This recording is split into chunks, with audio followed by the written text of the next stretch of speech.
Tôt ou tard, tout investisseur en bourse, à long terme, va se retrouver confronté à un dilemme. Est-il préférable de gérer son portefeuille de façon active ou passive?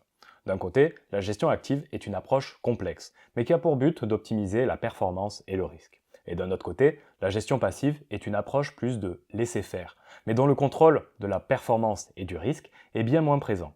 Alors, quelle est la meilleure approche? Dans cette vidéo, nous allons explorer les avantages et les limites de ces deux approches et je vais vous partager mon avis personnel et ma stratégie d'investissement pour vous guider dans votre choix et vous aider à prendre la meilleure décision pour votre situation. Le choix que vous devez faire entre la gestion active ou la gestion passive dépend en fait de votre objectif d'investissement. Si votre objectif est de conserver votre patrimoine, alors la gestion active sera la meilleure approche pour vous. Mais si votre objectif est d'accroître votre patrimoine, alors la gestion passive sera le mieux pour vous. À présent, nous allons voir en pratique en quoi consiste la gestion active en comparaison avec la gestion passive et ses conséquences sur la performance et le risque d'un portefeuille en bourse. Cette comparaison vous permettra d'avoir une compréhension très claire de l'objectif qui vous conviendra le mieux. Imaginons qu'en début d'année, vous constituez un portefeuille en bourse, dont la répartition est de deux actifs, 50% d'actions, 50% d'obligations. À la fin de l'année, la répartition du portefeuille est la suivante, 70% d'actions et 30% d'obligations. Dans ce cas, que devez-vous faire? Dans l'hypothèse où vous ne pouvez pas ajouter d'argent, la gestion active va, dans ce cas, vendre des actions et acheter des obligations pour réatteindre la parité, alors que dans la gestion passive, on ne touche à rien.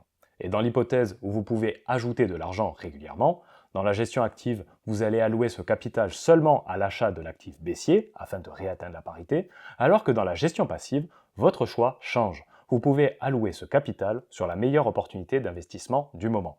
En conséquence, quelle gestion est la plus préférable? Eh bien, si vous souhaitez préserver votre patrimoine, alors vous allez gérer activement votre portefeuille. En d'autres termes, vous allez privilégier votre sécurité au détriment de votre performance. Et dans l'autre cas, où vous souhaitez accroître votre patrimoine, vous allez gérer passivement votre portefeuille. Ainsi, vous allez améliorer votre rendement en acceptant un portefeuille plus volatile. Mais attention, vous devez prendre en compte un autre point important. La gestion active est plus imposable que la gestion passive. En effet, n'oubliez pas que pour chaque transaction en bourse, il existe deux formes d'imposition. 1. Une forme fixe.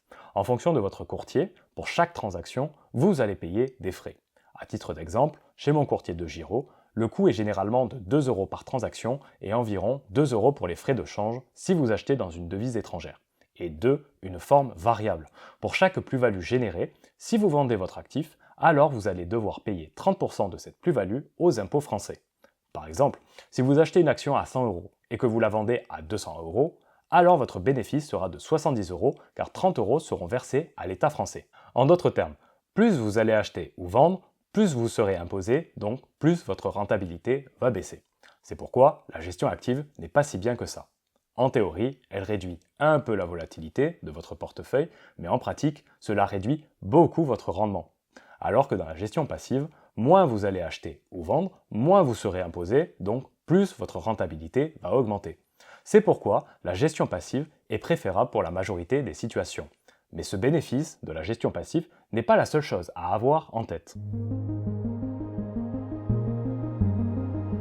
Un autre point à prendre en compte est l'impact des intérêts composés sur la rentabilité d'une gestion passive par rapport à une gestion active. Faisons une simulation. Nous allons placer 100 000 dollars répartis à 50% sur des actions et 50% sur des obligations pour une durée de 10, 20 et 30 ans.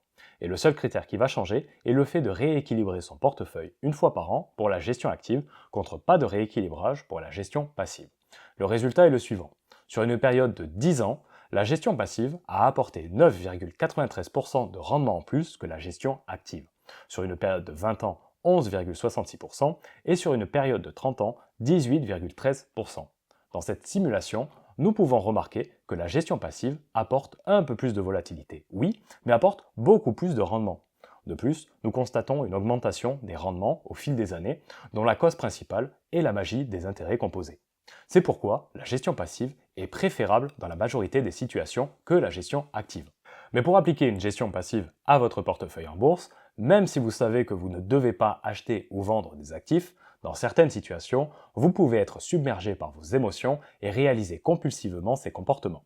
En d'autres termes, pour éviter ce genre d'action, vous devez avoir 100% confiance dans les placements que vous faites afin d'éliminer l'incertitude et les choix impulsifs.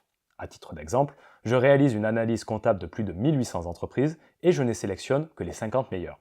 Puis une fois par mois, je réalise une transaction sur mon courtier et c'est tout. Depuis que j'investis en bourse, depuis mai 2021, je n'ai jamais vendu une entreprise de mon portefeuille, car j'ai toujours 100% confiance en elle. Et cela explique aussi mon rendement qui est d'environ 3 fois mieux que le SP 500. Donc si vous souhaitez en savoir plus, cliquez sur le premier lien en description pour découvrir une vidéo de 19 minutes qui vous explique en détail ma méthode d'investissement et comment pouvez-vous facilement l'appliquer aussi. En conclusion, la gestion active a pour but de diminuer la volatilité afin de conserver votre patrimoine. Vous allez donc acheter des actifs qui baissent, vendre des actifs qui montent et réaliser plus de transactions imposables, ce qui aura pour conséquence de diminuer considérablement votre rentabilité. C'est pourquoi il est préférable d'adopter une gestion passive, car vous allez avoir un peu plus de volatilité, mais pour beaucoup plus de rendement. Donc si vous souhaitez appliquer une gestion passive, mais que vous ne savez pas comment sélectionner une entreprise afin d'avoir 100% confiance en elle et éviter d'acheter ou de vendre avec compulsion, rejoignez mon club d'investissement, le Club Allard. Cliquez sur le premier lien en description pour en savoir plus. Merci de votre écoute et à bientôt.